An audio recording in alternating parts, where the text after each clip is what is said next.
धैर्यर स्वरूप बापा ए कथा नुहे अछपा पहाड़ परी बोझकू मुंडाई पारंती एका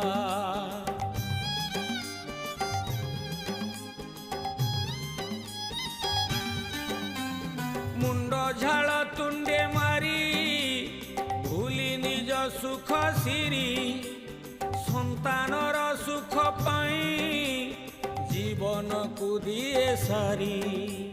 से पुआ बड़ होई भूली जाए जगन्नाथ जेबे ता मुंड को हाथ पाई जाए जगन्नाथ भारी जाबु धीरे बाट चालू थाए जगन्नाथ बापा को अकथा कही गाली दिए जगन्नाथ।